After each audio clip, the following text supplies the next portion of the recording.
So what else is new? Man, it's one of those days where I'm looking at my calendar and it doesn't make me feel warm and fuzzy. You cut out there for a second as I switched over from Wi-Fi to the hard line. What was that? Freaking Wi-Fi. Mhm. It's one of those days where my calendar is not making me feel warm and fuzzy. Why is that?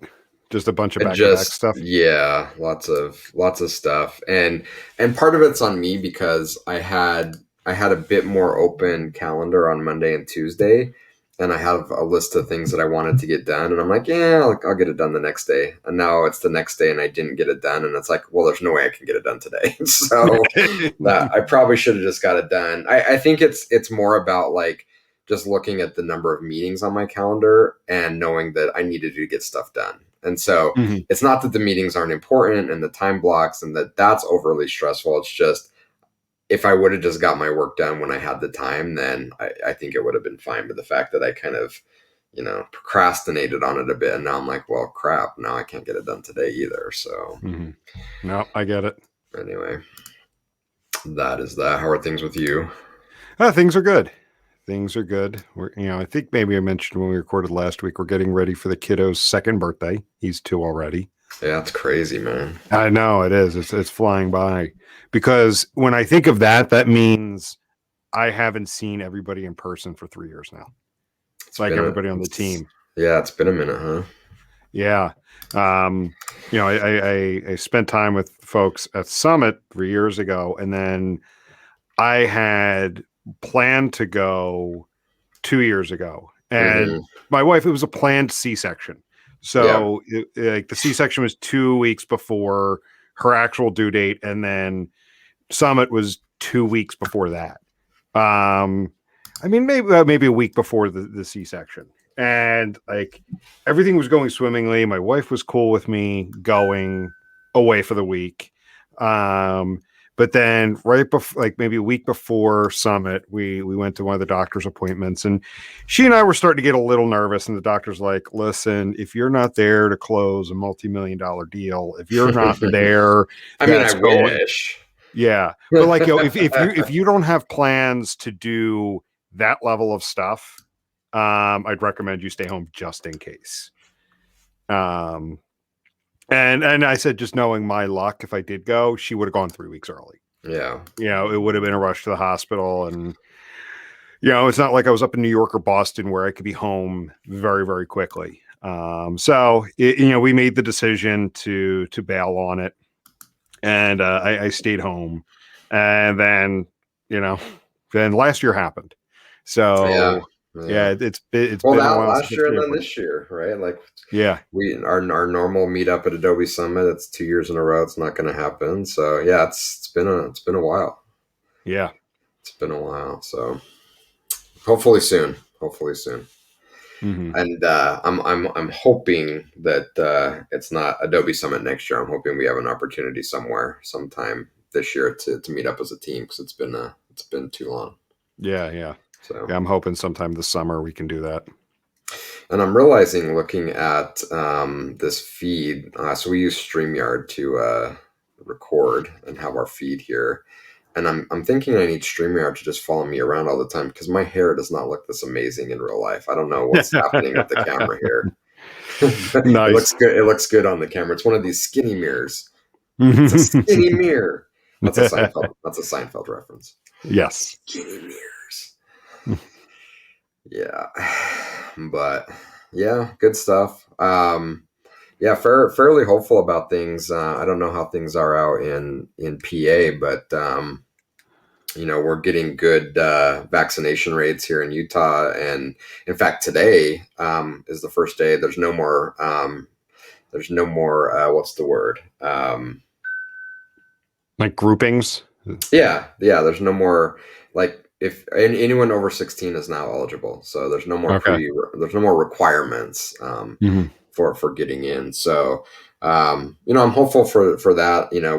Working with our clients and having kind of our canaries in the coal mine are our hospitality clients, travel and tourism. They seem to be the first one that were hit.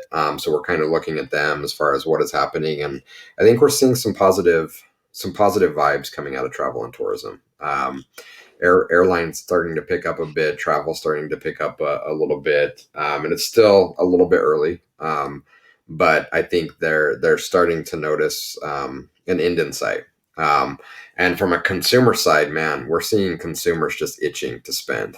Uh-huh. Like people are just wanting to spend, and so I'm hopeful. I'm hopeful that a more full scale recovery is in our near future, and for nothing else, from a personal level, ready to get out and explore and travel a bit. Hmm. Kind of need some of that. Yeah. One of the things they've been talking about is vacation rentals Yeah. at the Jersey Shore. Like there are none to be found right now. Mm, Because people are itching. Maybe they're not ready to fly somewhere, go somewhere far, but they're itching to get out of the house. yeah. So they're banking on the summer, everything being close to normal and being able to do that. So that's why I understand. Like, and right now, like last year was an anomaly for summer rentals because a lot of people bailed on it, and then Yeah. this year's also an anomaly because there's a much higher than normal demand. Yeah, I can see that. So and I think we'll have to deal with some of those things and kind of seeing where things kind of level out. But I'm feeling good and optimistic. So Good. That's good.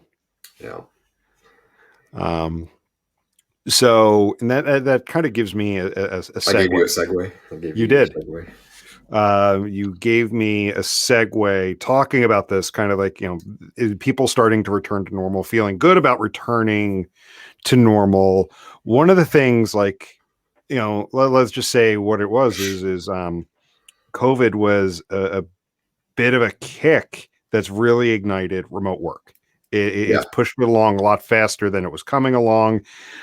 People, both employers and employees got a taste of it over the last year, and a lot of people are very positive about it from the employee end. People realizing like I don't have to live in the city or even right outside a city. I could go somewhere 2 hours away, in a much more spread out, much more rural area, lower cost of living, and still keep my job. Employers are realizing like, hey, we have a bigger pool of talent to pull from. And what I've noticed over the last couple of weeks is as the talk of returning to the office has started to pick back up, I'm also seeing a lot of chatter about companies saying, hey, we're going to embrace remote work for those employees that want to do it. yeah. So really, I wanted to see like, what have you been seeing? Have you been seeing something similar? And then for those companies that I've seen it in a couple different forums where companies are like, yep, we're open to remote work, kind of just like jumping into the pool with both feet. Um, and what should they expect? Because I think a lot of people it was just kind of rushed into over the last year, but as now people really start to make this a permanent thing again, whether it's on an company by company basis, employee by employee basis. What do you think are some of the things that companies should expect? If they haven't been dealing with a remote workforce previously. Man, so much to I unpack. know. Where do we even start? So I mean, at a high level, I guess what we're seeing is COVID has accelerated a timeline that was already in play. So we were already kind of seeing a shift to this. I think the fact that so many companies and almost 100% of companies in the knowledge space were forced into remote work, whether they wanted to or not, and so that's kind of helped accelerate that timeline. With that said, I still think we're seeing companies that are 100% adamant that we're going full time back to the office as soon as it's feasible. So even though this has kind of given them a chance to sandbox this a little bit and see what it's going to look like, they have no intentions of keeping it going forward. I do want to put an asterisk on it because while this is the future, this is going to happen whether people want it to or not, whether companies want it to or not, this is going to happen. But I do realize that there's a large contingent of people that don't want this. And I understand that both from a company side, they don't want it. They want the control of having everybody in one location in the office. And there's a large contingent of people that don't want it. I have friends that the remote work thing scares them. They don't want to be a remote worker. They crave that time in the office and the way it was. And I understand that. And so I think it's important that we're sensitive to that as well. But with that said, we're not going to stop this momentum. It is going to happen whether people or businesses want it to or not.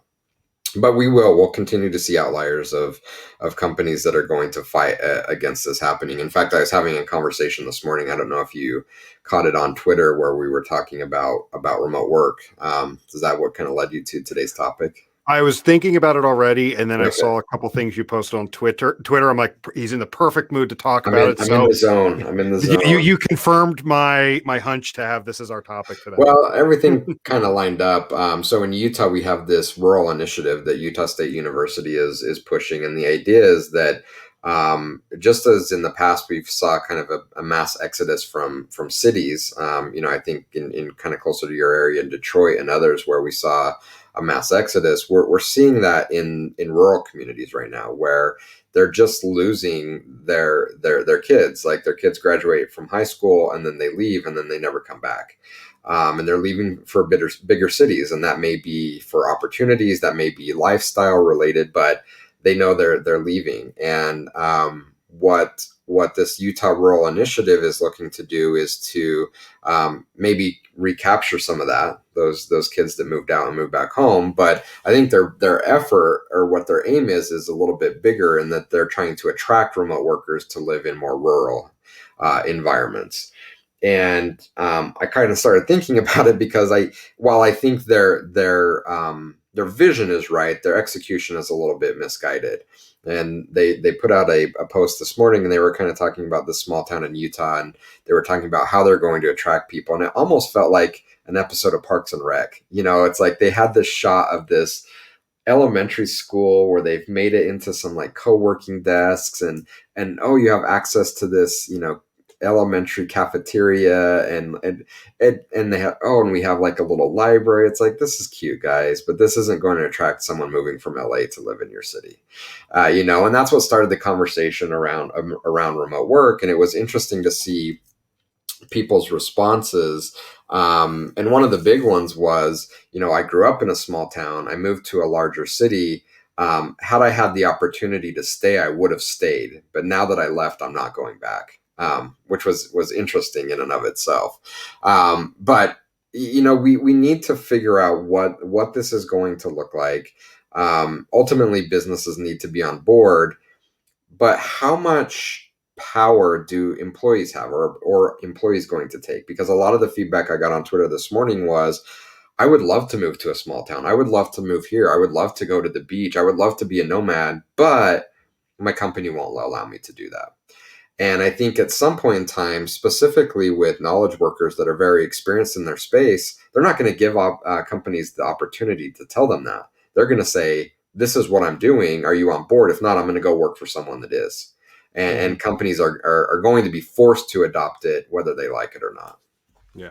Like my wife and I right now, we're working on like a 3-year plan to move, to I don't want to say rural, because in this particular area that gives off, images of Amish country, of Right. not necessarily there, but move a bit further away from the city, move maybe an hour away from the city. We're 20 minutes away now, so maybe move an hour further out, Yeah. whether that's into South Jersey, or out towards like Montgomery County, Pennsylvania, something like that. We're not ready to do it at the moment, but we're kind of working on that, where we'll have the flexibility to do that. Just because, like, it was funny, I was having this conversation the other day with someone I grew up with, and we were talking about how, like, this area, where I'm out, outside of the city, was your typical suburbs, much more spread out. It's become, over the last 15 years, incredibly densely populated. Yeah. Like it's a subset of the city at this point. It's not Philadelphia. It's not Philadelphia proper. It's But it right might as outside. well be. But it is. It's Yeah. congested like that. Yeah. Sometimes it takes us 30 minutes just to kind of get outside of the area to like the major highways, to like going to see some of my siblings. It's about 45, 50 minutes, and 25 of that is 6 miles to get to the highway. Yeah. And Yeah. then, then taking it from there. And so, I mean, like I mean, I completely, empathize with those people that are looking to say, like, I lived in the city or right outside the city for this job, and I've kind of gotten a taste of not having to go into the city, and even have seen others moving out Yeah. of these congested areas, and I want a piece because I'm the same way. Like, I would eventually like to get to that point.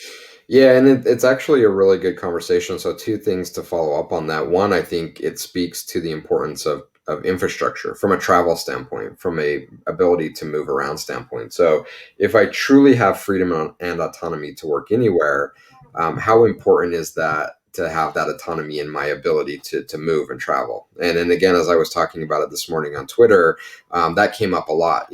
Proximity to a freeway, proximity to a major airport. Access to high speed travel was critically important on the list. And much like you, I think about it. I'm a stone throws away from Salt Lake City. Right now, I can be in Salt Lake City in a blink of an eye. Last year at this time, it would have taken me 15 to 20 minutes to go from my house to the freeway, and then boom, Mm-hmm. I'm in Salt Lake. The state has done a lot from an investment standpoint in fixing the highway that is a connector, fixing the on ramps, and it's not fair because maybe with travel volumes with COVID are down, but right now I just breeze through there in 8 minutes, 5-10 minutes, and I'm through. And it's so much quicker. But man, last year it's like it took me longer to get on the freeway than to go from the freeway to Salt Lake, and that was Yeah, frustrating. no, I'm experiencing the same thing here. And it's funny, So like when I think back to even when I was in my early 20s, and had been driving for a couple of years, being able to get around this area was so much easier. It is certain times of the day, certain times of the week. There's just certain roads you avoid because they're just a parking lot. yeah. So let's kind of talk about that in your situation and your long-term plan. What are you thinking about as far as what's important to you, and what types of things are you thinking about? And honestly, this conversation on Twitter has brought me to why this has been so anxiety provoking to me and stressful to me, is that we really can go anywhere, right? Mhm. Like, and when we had John here, he literally did. He went Yeah. everywhere. We're maybe a bit more settled down with kids in school, and that maybe may dictate things. But in reality, we're not locked in. Like, we can go anywhere. And for me, that's been stressful because it's like, well, like, we could go anywhere. Like, where do we actually pick? So, what things are you thinking about and evaluating? And is ease of travel important to you right now? I think you're fairly close to the airport in Philly. Maybe the congestion's there, but you can get into downtown Philly fast and you can get to other areas. Is proximity to travel something that's important? Are you looking, you mentioned kind of urban sprawl. Are you looking to be more disconnected? What does that mean for your internet access and broadband availability? What kind of things are you guys thinking about as what makes your ideal spot? Yeah, I mean, there's so much to that. So I want to kind of organize my thoughts. So if I miss something, definitely pull me back to it because you bring up a couple really good points. So let's start talking about just proximity to the city. I honestly have no need to go into the city. Like, I mean, I'm not a city person to begin with. Like, I'm not one of those people that craves going into the city for certain things. That's just not me. So I don't necessarily need to be close and ease of access to get into the city, nor do I have like a spot I have to go into for work. So that's not necessarily it. The airport, yes. Now, fortunately, before like I haven't traveled for business in over a year at this point. But even when I was business travel was infrequent. Maybe two trips every quarter or something like that. Like nothing like I was, home a week, away a week, home a week, away a week, nothing like that, where I was constantly back and forth from the airport. So don't want to move like 3 hours away from the airport because then that just makes travel to and from like that much bit more. But that being said, like since I don't travel as frequently, being an hour and a half away from the airport is actually not a deal breaker. So just having some kind of reasonable access. So like one of those things like we have a couple clients in Boston, and one of the things I would do is like fly up on a Tuesday morning, catch like an 8 a.m. flight up, and then stay till Thursday and take an 8 p.m. flight back. So have dinner with them and then head to the airport. 8 p.m. I'm landing around 8. I'm home around 8:30, quarter of 9. By the time I get off the plane, get my stuff, and catch an Uber home. I was so close I could just Uber back and forth. I didn't have to worry about even parking. Yeah. If I were to move, say, 3 hours away, then that flight then becomes okay. I get in around 8. I'm not getting home until midnight, and Right. I'm going to have to park a car. And those are things that I've taken into consideration.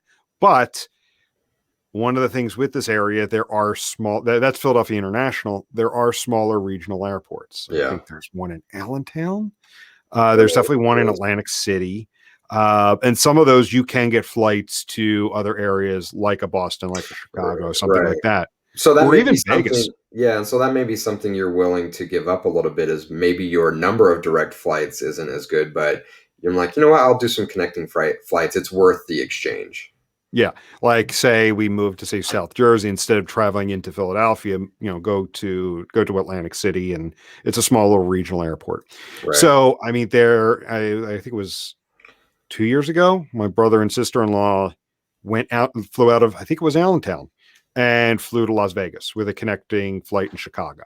Hmm. So like we have those options. So proximity really, just so it's not, when I do have to travel, it's like an excessive, like an additional 3 hours added on to traveling to the airport. Um, now, what do we really want? We definitely want some space. Yeah, like the house we're in right now it's a row home. We have a small little spot, like we've got a nice little front yard, a nice little backyard. But as our son gets older, we definitely want some more space that he can go out and play. I'd love to have a bigger backyard, an organized backyard where there's not like a shared alley coming through, where Yeah. we could say, hey, go out and play, that kind of thing. We definitely want some space. And honestly, where we're at right now, you're not finding any kind of property like that Mm. under $500,000. Easy. Especially right now with the housing market the way it is, you're looking maybe even $600,000 in this particular area. You can get more space like that about 45 minutes to an hour away from here. You may be, well, the market's kind of hot right now, so you may be paying 300 to 400, but taxes are lower. Yeah. The township and school taxes are significantly lower than what they are here, and you're gonna get the space. And yeah, you don't have the urban sprawl. And then as far as connectivity goes, like out where like my sister and brother-in-law live, and not too far away from them is my brother and sister-in-law. Like, as far as internet connection goes, it's not like it's out in the sticks where you've got some kind of slower broadband. Right. They have just fine internet connection, so I'm not Yeah. necessarily worried about that. And to that point, I think with Elon's effort with Starlink, I think that probably addresses for lots of people that fear of having. I mean, it's not going to be gig fiber, Mm-hmm. but it's also not going to be DSL. Yeah, So, you've got something there to yeah. tie onto. And honestly, in this may be a romanticized view. I'm not going to lie about it, but like the idea of moving to like a small town, where the pace of life is slower. I Yeah. talked to a lot of people. Like, it was funny. So a friend, when I was sitting out front yesterday working, a buddy of mine, his parents live in this neighborhood too, and his mom was walking by, and we were starting to talk for a bit. They have like a small little place down at the Jersey Shore, outside of Wildwood, New Jersey, and a little campground. And they've been spending time down there now. What they do is they spend a lot of their time in the off season, then come home when it gets really hot and gets really Mm. crowded. Yeah. They come Yeah. home and they'll spend more of their time here. And she was even saying, like, there's a total difference in pace of life down there versus here. Yeah. Like there's something here, like there's just this very hectic pace of life. You're constantly rushing from one thing to the next. You're fighting traffic. Like, if anything, like I've been saying it for a little while now, this isn't necessarily suburban, or at least what people picture as your typical suburban environment. It's like just a step below the city. Yeah. Yeah. Yeah, that's on my dream board as well. Is I would love to have a place at the beach that I can spend in the off season, because my favorite time to be in California at the beach is when it's winter here, Hmm. and everyone else is like it's too cold. You know, all the Californians like it's too cold. It's not the trendy time to go. I'm like that's my time to be there. Then I'll come back to Utah when it's too hot and there's too many tourists. Then I can come back to Utah and spend some time in the mountains. That would be amazing. Yeah. Um, One thing real quick before you move on. You did make me think of one other thing. And the other thing that we're looking at, like one of the things my wife and I have been talking about for a little while is she's a teacher. And when the school year wraps up, she has the option to take a leave of absence until our son is 5. And we're seriously looking into that, making sure the budget can fit that, because we want to do that. Like we want to go, like summer rentals at the shore drop drastically in September. September is still gorgeous. It's still warm. It's still sunny. The weather's still nice.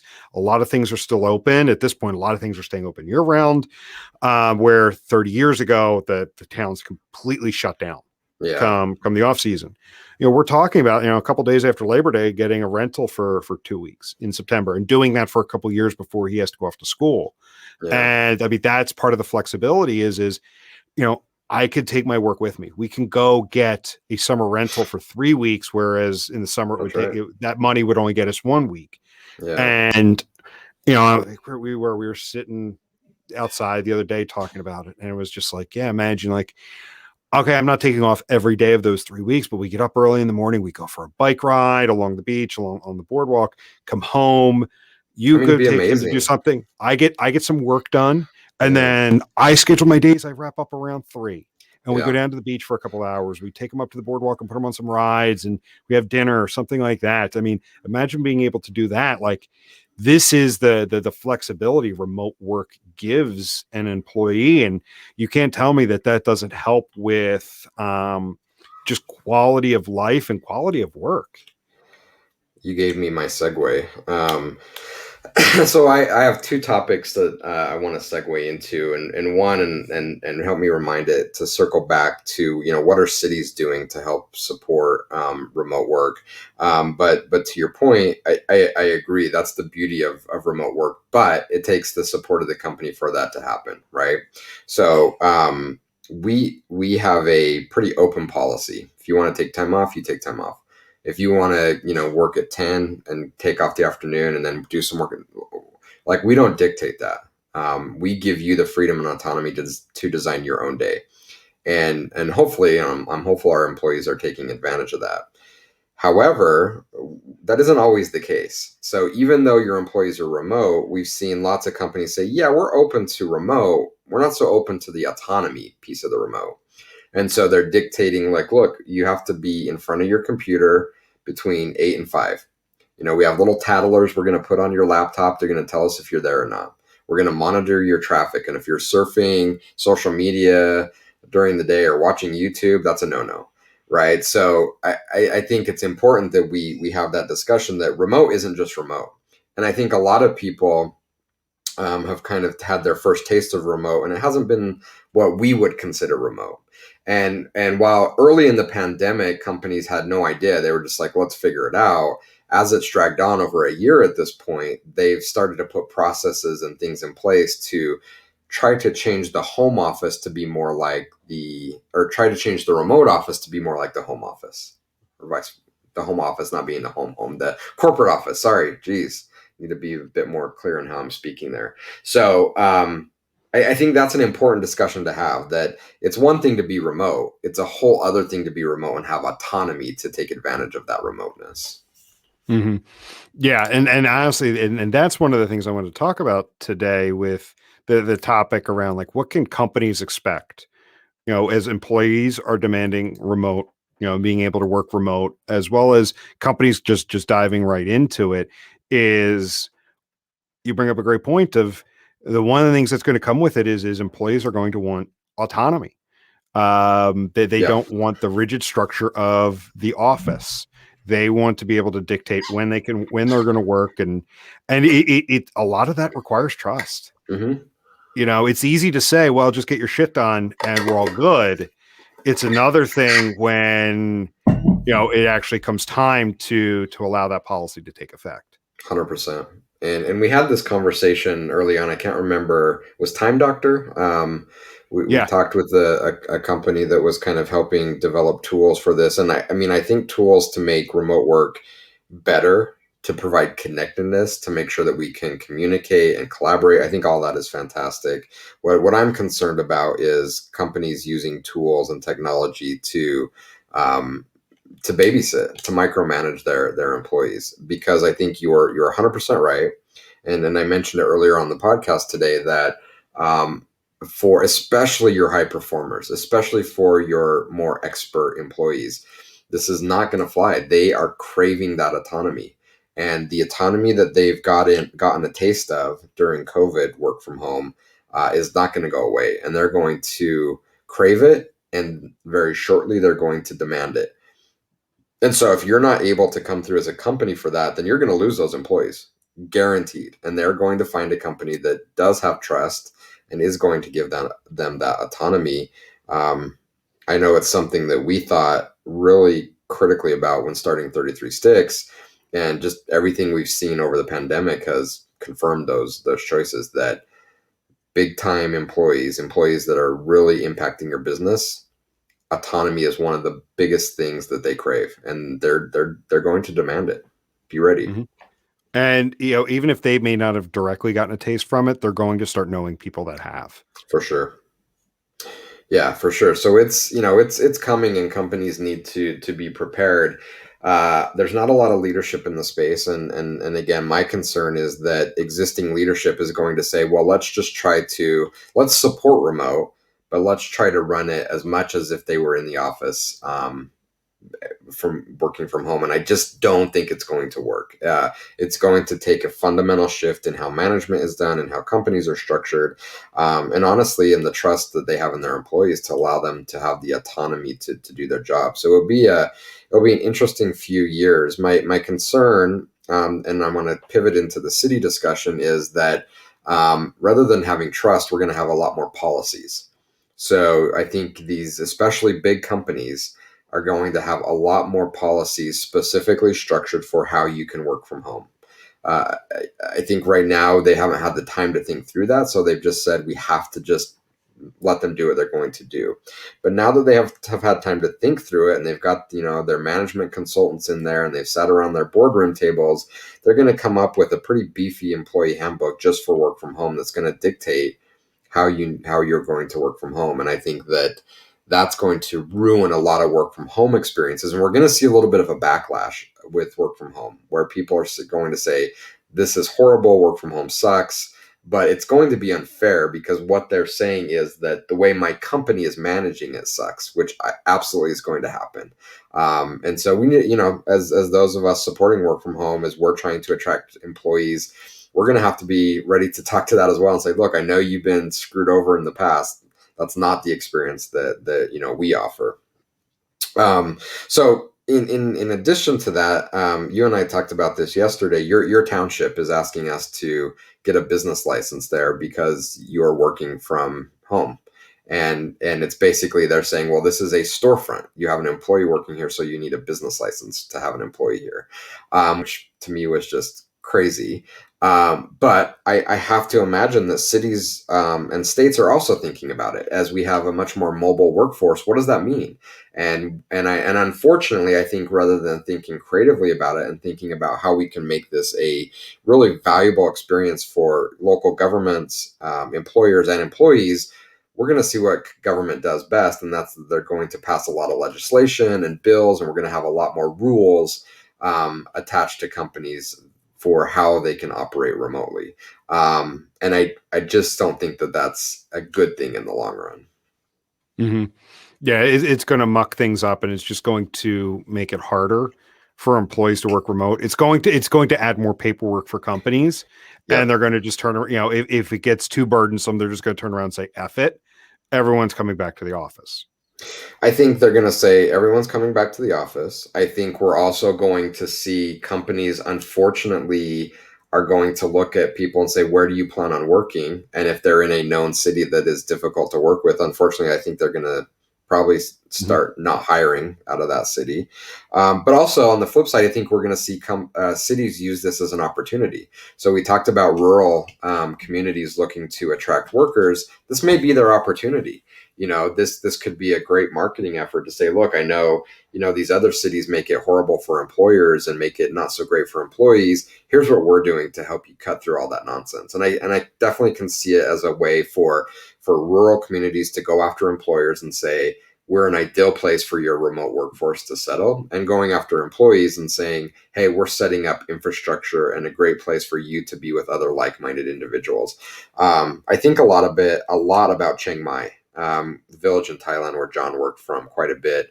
It is often held up as the best example of how a city can build a remote friendly environment, and it just attracts so many remote workers because I don't know exactly what they've done something right.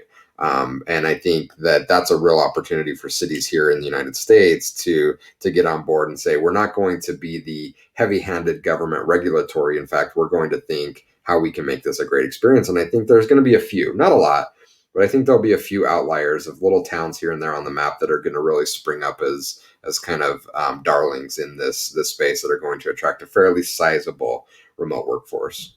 Mhm. So other than like financial incentives, or a better way to put it, not putting up the policy and financial barriers to attracting remote workers, what can like those smaller towns, those rural areas do to help attract those people that do want the slower pace of life, want to get away from the city and the surrounding suburbs of the city? What do you think they could do to really attract those kind of people? Man, I think it's a bit of a catch-22, because and this may not be true, but I get the feeling that the people moving from the bigger cities want their cake. They want to have, what is it? Want to have their cake and eat it too. Yeah. In that they want out of the cities. They want a slower pace of life. They want kind of things different, but they also still want diversity. They also want good food. They also want access to entertainment. And so it's a bit of a catch-22 in that they still want some of those things that a bigger city provides. So I think one of the things, once you check off the infrastructure list, you definitely need the infrastructure for easy travel and easy access to high speed broadband. Well, once you have that checked off the list, I think cities really need to think about what makes it attractive. And kind of going back to talking about what's happening here in Utah with the Utah Rural Initiative, is that it's much more than just work. And unfortunately, these small towns just don't quite understand that. And so they're thinking about, well, what if we put in a co-working location? What if we, have free pizza on Wednesdays? What if we bring in some guest speakers to, help with people that want to build businesses? I mean, that's all fine, but people that are relocating an entire lifestyle. And so just focusing on the work aspect isn't enough. You have to think about, like, are our local schools up to speed? Because if you're moving a family, you're going to check out the local schools, and if it's not good, then it doesn't matter how cool your co-working location is. Hmm. They're going to want to look at recreational opportunities. They're going to want to look at access to, if I go to the grocery stores, there's going to be a decent selection of food there. So people are going to look at their entire lifestyle in determining where they want to live. And unfortunately, right now, these small rural communities are saying, well, we have high speed, we have gig, we have co-working locations, come work here. It's like, but you're only addressing a part of the bigger picture of what people think about when they think about where I'm going to relocate. Hmm.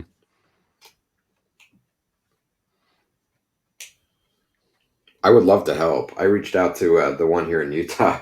I reached out to them and said, guys, like, this is awesome, but let me tell you what people are really thinking about. Because I've done Hmm. this for over a decade. And they came back with, "Oh, you're pro remote." I'm like, "Yeah, yeah, great. We need workers here. So can you send us a list of openings your company has that you can hire for here?" I'm like, "Dude, you missed the entire point of what I was trying to tell you. Like, let me help you. Figure out why you're doing this all wrong. It's not about employers posting job openings in your city so your residents can get a job. It's about making your city attractive and more viable for remote workers. And Hmm. again, I just don't think a lot of these small towns have the resources or frankly the expertise to be able to have those conversations. But Yeah, they'll need to figure it out. yeah, and it's going to be a learning experience. But yeah, I think this is the first time, and I know my lifetime, where you have these small rural communities able to fight Yeah. for, fight for citizens, and not Yeah. necessarily have to, aside from like the infrastructure and stuff like that, but not have to worry about bringing the companies in. They can just fight Yeah. for the citizens. They can find a way to be attractive for them. Yeah, and I think that's where you start. And if a city was to hire me to come in, and give them some advice, I'll just give them some free advice right now. I think it's a three-pronged effort. Number one, they should start with keeping their existing residents. Right now, uh, as kids graduate high school, they're fleeing these cities. They're going to bigger cities again, whether it's for job opportunities, whether it's for education, whether it's for just more diversity and experiences. They're leaving these cities. So number one, they need to think about first and foremost. Uh, Okay, need to think about how they can retain their existing residents. That's number one. If they're not doing that, nothing else is really going to matter. Number two is how can we now become attractive to bringing in new residents. Maybe people leaving California or Philly or Boston or New York. How can we be attractive to those people and make it so that we are a destination that's on a map for them to consider moving to our city? And if they do that, I think it opens up a rebirth of industry. A lot of these cities, and I'm only speaking from a Utah perspective because it's what I know best. They were built on blue collar, and the industries are gone now. Whether it's manufacturing, it's oil, it's mining, there just isn't a desire for that now. And unfortunately, a lot of the leadership in these cities are trying to recreate that. How do we return blue collar jobs? And it's not going to happen. You can fight that all you want. You can pass all the legislation you want. You can artificially create it and prop it up. But in the long term, we have to be focused on knowledge work, because knowledge work is what is going to create all the other jobs around it. And there's some fascinating research in this area that by adding knowledge jobs, you create a lot of additional jobs, because knowledge workers need everything. They need healthcare, they need haircuts, they need food, they need entertainment, they need, all of these other industries that can spring up around it. So I think if you take care of your local residents, you keep them from leaving home, you attract new residents because there's something attractive to you for people that are leaving LA. And then three, if you do those two things, you start to now attract not only side satellite businesses that are there to support those knowledge workers, but you now, I think, start to bring in some hubs and replace industry. So an Oracle or a Adobe or a Microsoft or a fill in the blank isn't going to move their headquarters to your town, but they might move a satellite office if you create a big enough kind of group and gravity around it. So that's my free advice. I don't know if there's any small town planners or mayors or whatever that listen to our podcast, but if they are, that's what I would do. If you do those three things, I think that's the winning strategy. And the one thing I would add to it is, the fourth piece would be, while you're researching what people would want to make, what would make the town attractive, also look into why people are leaving the areas that they're living in. Yeah. They're leaving from, whether it's burdensome taxes, whether it is, burdensome regulations within the area. We go back to what you mentioned about, my local township. I've been working for you for 6 years, and now they reach out to you about the business license, right? Like, burdensome procedures and regulations, congestion, all of those things that why people are looking to leave those areas. Make sure you don't intentionally or unintentionally create them. That's right. That's right. And again, I think that it's going to be a challenge. It's something that they're going to have to be deliberate about thinking, because it's this, again, want their cake and eat it too scenario where people do want something new, but they also want a lot of those things that they're fleeing. So how do you create a balance without recreating a lot of the things that they're trying to move away from? Yeah. So lots of interesting times ahead, Yeah. and it's going to be fun to see how this plays out. I'm glad that we were such early adopters of remote.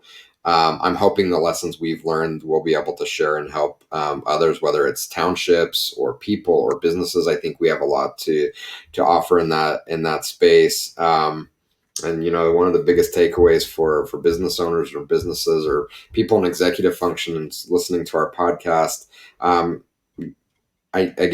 know that there's a desire to be back in the office. I don't think we're not necessarily dictating or mandating that everyone should be fully remote. There's going to be some flexibility to it, but the biggest takeaway is whether you want it to or not, there's going to be a massive fundamental change in office work. And Mhm. you may not want the fully remote lifestyle. You may not want to be a nomad, and that's completely fine. And you may still spend the bulk of your time in the office, but companies and individuals need to be prepared that this is it. This is happening, whether they want it to or not. We're not going to stop this momentum. It's just going too strong right now. And if nothing else, there's a big enough contingent of people that want the freedom and autonomy that comes with remote work that they're going to demand this happens, whether big business wants it to or not. Yeah. And I think it was last summer when we were talking about remote work and what a return to the office would be like. And I remember talking about how I said, like, this is the perfect opportunity for companies to reimagine the office space. Yes. Instead of a giant cube farm. You have those employees that want to be 100% remote. You have those employees that want to be 100% in the office. And then you have those employees that want a level of flexibility.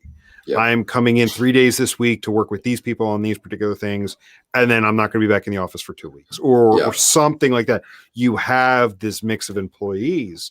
So instead of keeping that cube farm, you have the opportunity to, for those that are coming all the time, they have their workspace, they have their cube, but those that are coming and going, you turn a lot of that space into just like workshops, space. I'm coming in today I really want to work with these people on designing the solution to this problem. We just need, we need space to be able to work, workshop it and put it together. And then we're done. We don't need that permanent space. Someone else will use it tomorrow. Yeah. So I think that's the other thing businesses could take advantage of is let's reimagine the office space so we can support all of those different types of workers.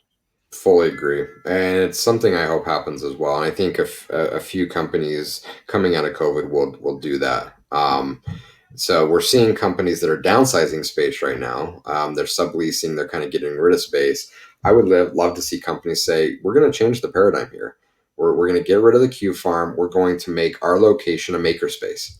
It's a place for creativity and collaboration, and we're going to give you the tools and the environment to get that done. Imagine how amazing that would be. And going into a maker studio rather than going in and sitting in a drab cube. Yeah. And that gives employees that want to be remote 100% of the time or a majority of the time to have that desire to come into the office at least every once in a while. Yeah. Say I'm a remote employee, I'm 100% remote, but I really want to come in and work with these people in person. I'll make the 2-hour drive back and forth because the office is going to be able to help with that. They provide that creative space. Yeah, absolutely. So I know we're going to see some companies do that, and it's going to be really cool to see what they come up with. So. Yeah. But to your point, it's going to be an interesting couple of years, and it's going to be a lot of fun and to see. And I mean, we get questions all the time. Every now and then, like we get questions from clients, from others, like, how do you guys do it? And I remember last year when all of our clients went remote. You and I were fielding questions like, how do you do this? And how do you make it work with, the family at home? And, and I remember I tell everyone the first thing to do is you don't make the kitchen or the living room your office. Yeah. It's so appealing to make a cup of coffee and sit at the kitchen table and start working there. But do you actually get anything done? Have like your specific workspace. Yeah. That's just the start. We can keep going on and on and on. This hour flew by. There's so much to talk about in this space. And we revisit it every couple weeks, and there's a good reason for it because you're starting to see it and you're seeing more and more of it happen. And right now I have images of 4 years ago when I was working from Disneyland. I was getting work done. I was taking client calls from, the steps right outside of Disneyland. And I'll never forget that. Yeah, that was awesome. Everybody should experience that at Everybody should least once. experience that. Everybody should. Last summer, you and I and Hila took a call while I was on the beach. Yeah. I was on the beach and I called into, our one of our weekly calls, and we were still productive. We still got our Oh stuff yeah. Yeah. done. Everybody should experience that because it's quality of life. Yeah. And for me, one of the Totally reasons is. I have that kind of desire is to get out of the rat race. Yeah. Yeah, I mean, it's something that we set out from the beginning to create, and I'm glad we did. Some of my favorite memories are taking calls and meetings from a rooftop deck in San Diego with a noisy air conditioner. We You recorded a know, couple like episodes from we there. we did, we did. I mean, I know people crave the office, and that's great. But I think once you get a taste of this freedom and autonomy and just experience life and not have that as a shackle to what you want to do, it's so hard to go back. We're not going back. So Mm-hmm. Cool. Well, yeah, yeah, this hour flew by. it did. It was a good chat. Of course, we'll be talking about it again, but this is definitely a space to keep an eye on because for a lot of companies, there's going to be lessons learned. Yep, for sure. And reach out and chat with us. We like talking about it. Yeah, I Lots we mean, can what? I'm going share. to throw it out there. Anybody who is new to remote work and has questions, anybody who is looking to talk to their employer about staying remote as the company is starting to put the return to office plans together, anybody who runs a company that is looking to make remote a permanent part of their business, reach out to us, come join us. We would Yeah, be more than happy to come on and answer some questions that you may have. for sure. All right, this is a good chat. I think a lot of Very good good chat. info in here. So, Yep.